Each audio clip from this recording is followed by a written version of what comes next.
Usabwa amafaranga angahe kugira ngo biko ino kategori idasanzwe urwego F. Kugira ngo utware imashini ugomba kufite kategori ya F. Kategori F ni nyezige byose twita ko ari imashini z'ubuhinzi. Ariko ngo nyezige dasanzwe bidasangwa mu rwego AF bibazigwa mu rwego rwa B.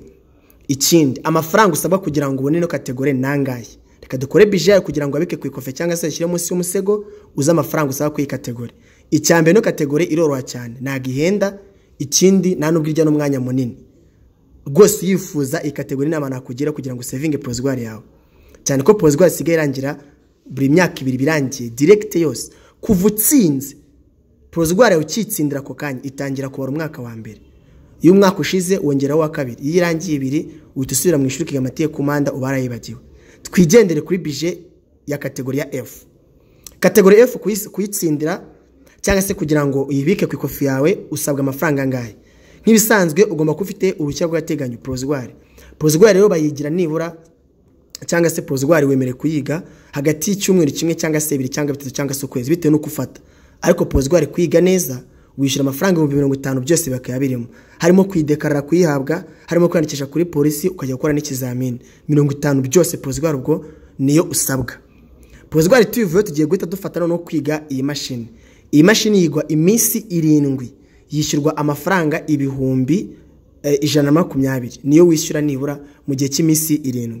Wishyurije 20 akaba arimo no gukora n'ikizamini byose mu minsi 7 gusa. Ubwo urafata 50 ya provisoire ufate n'ibihumbi byo kwiga imashini. Ubwo bese biba 170 ya. Hanyuma rero tugiye kureba ikindi kintu kiyongera kwa amafaranga ni 10,000 byo kugira ngo wandikishe gukora ikizamini cya kategori ya F. Kwa kundi usaba kode kuri polisi 10,000. Ubwo rero tubara 180 kugira ngo wegukane kategori yawe ya F. Ikindi ugomba kumenya kuri kategori ya F. Kategori F imyaka fatizo ku nzego z'ibinyabiziga kategori ya F ni imyaka 20. Udafite 20 kuzamura ntabwo wakandikisha gukora kategori ya F ngo bikundi. Ikindi ugomba kumenya kuri kategori ya F. Ibinyabiziga dasanzwe cyangwa se imashini zose ntago ari kategori ya F. Hari imashini zisabwa kategori ya B. Ikindi 180 tubaze. Reka twongereho 50 kugira ngo udekarare perime mu gihe wayitsindiye. Ego nawe kugira ngo nyine bijirangire neza. Ubwo urafata 180 uterenyo 50. Ubwo arahita aba 230.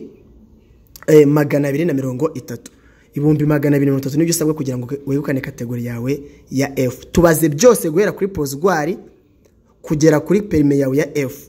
Byose nabishyizemo. Abantu bari bambaje nezere ko basubijwe. Ikindi ugomba kumenya kuri kategori ya F wenda hano kidasanzwe nuko kategori ya F mu gihe cyose uyifite ugomba kuba wubashywe cyangwa se ukomeye mu bantu bafite kategori. Ko kategori ya F urumva uzatwara imashini zidasanzwe, imashini z'ubuhinzi. Uzasaba akazi mu mashinwa cyangwa se n'ahandi. Ndumva ari byo navuga kuri kategori ya F. Ikindi Action College yigisha neza izi mashini.